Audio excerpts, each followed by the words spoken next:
नमस्कार, हिंदनामा न्यूज में आप सभी का स्वागत है। खबर रीवा से है, जहां मुख्यमंत्री मोहन यादव ने कांग्रेस को कहा, मोटी चमड़ी के लोग, कोई जेल में है तो कोई बेल में। मुख्यमंत्री मोहन यादव पहुंचे रीवा के डभौरा चुनावी सभा में शामिल हुए। कांग्रेस को बोले मोटी चमड़ी के लोग। मैंक आदिवासी को लेकर बोले, घटना दुखद।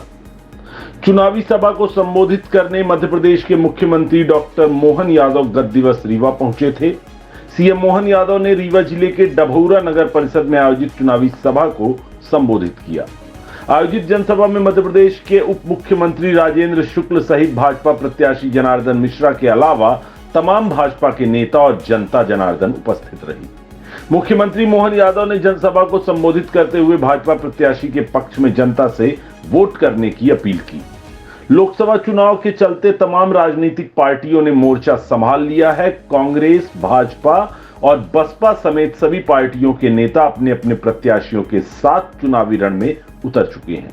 उनके द्वारा लगातार जनसंपर्क और चुनावी सभाएं आयोजित की जा रही हैं। भारतीय जनता पार्टी के द्वारा रीवा के डभौरा में जनसभा आयोजित की गई, जिसमें मध्य प्रदेश के मुख्यमंत्री डॉक्टर मोहन यादव, उप मुख्यमंत्री राजेंद्र शुक्ल शामिल हुए। बता दें, आयोजित चुनावी सभा में जनसभा को संबोधित करते हुए मुख्यमंत्री मोहन यादव ने त्योथर में हुई बोरवेल में गिरे मैंक आदिवासी की घटना को लेकर जिक्र किया। सीएम मोहन यादव ने कहा कि प्रशासनिक अधिकारी मौके पर मौजूद हैं, रेस्क्यू अभियान चलाया जा रहा है। आगे सीएम यादव ने कहा कि मंच के माध्यम से लोगों से अपील कहना चाहता हूं कि कृपया करके खुले में बोरवेल को ना छोड़ें।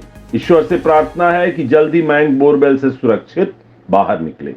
सीएम मोहन यादव ने रामायण काल और भगवान राम के वनवास काल का जिक्र किया। इसके साथ ही उन्होंने कई बार बजरंग बली का भी जिक्र किया। कहा कि बजरंग बली कष्टहरण है, दुनिया भगवान राम की जय जयकार करती है। अंग्रेज चले गए, कांग्रेस छोड़ गए, लेकिन कांग्रेस भगवान राम पर प्रश्न चिन्ह लगाती है। कांग्रेस के लोगों ने इस बात को पसंद नहीं किया। अगर भगवान राम के प्रमाण मिटाओगे, भगवान राम पर प्रश्न उठाओगे। हमारा सोमनाथ का मंदिर तोड़ दिया। सोमनाथ का मंदिर तो इन्होंने बना दिया, लेकिन राम मंदिर पर लगातार अड़ंगे लगाते रहे और 70 साल बीत गए। कांग्रेस पर निशाना साधते हुए सीएम ने कहा कि ये मोटी चमड़ी के लोगों ने अयोध्या मंदिर के न्योते को ठुकरा दिया, जो राम का नहीं वह किसी का नहीं। अपने राम का न्योता ठुकराया, जनता आपको ठुकराएगी। अब की बार जो चुनाव हो रहा है वह जमुना जी के कृष्ण कन्हैया के लिए होना चाहिए। उनके एक एक काम देखो। द्वारिका में जब डुबकी लगाई और मोर पंख अर्पित करने गए तो 5000 साल पुराना अस्तित्व जीवित करने का काम किसी ने किया तो नरेंद्र मोदी ने किया।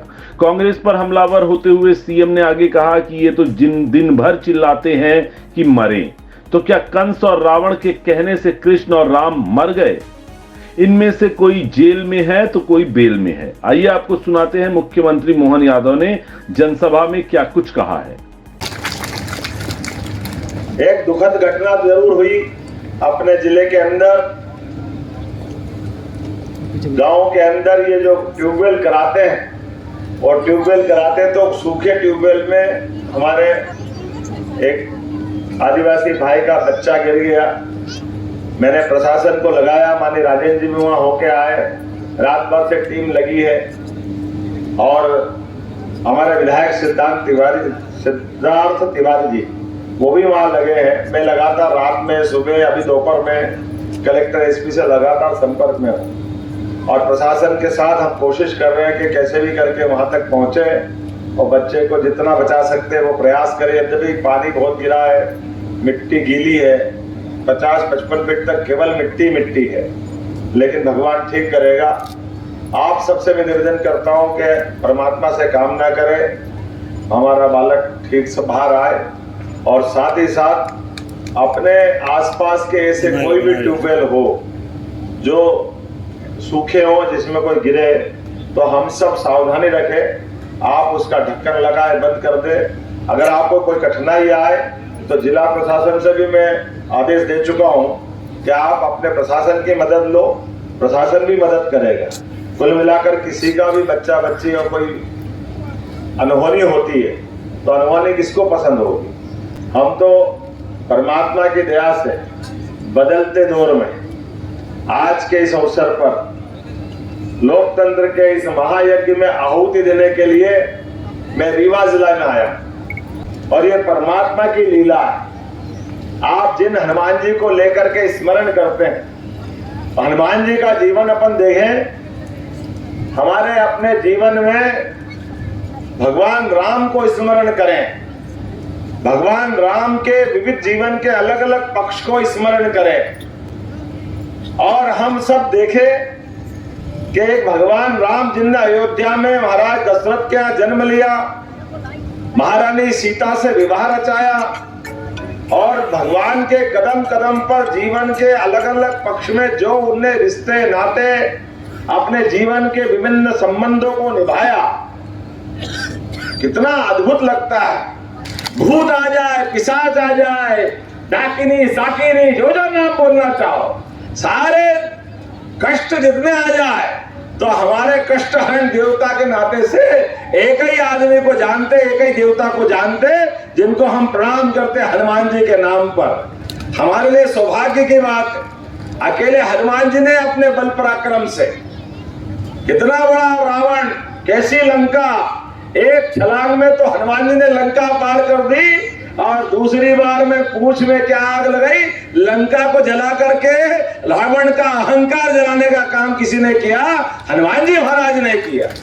लेकिन ये हमारे भगवान राम को न मानने वाले दुर्भाग्य से राजनीति तो करते हैं, लेकिन रहने के लिए कहने के लिए हिंदुस्तान वासी है, लेकिन अंग्रेज चले गए, कांग्रेस छोड़ गए और कांग्रेस राम जी में प्रश्न लगाती है। कितने दुर्भाग्य की बात करना पड़ेगा।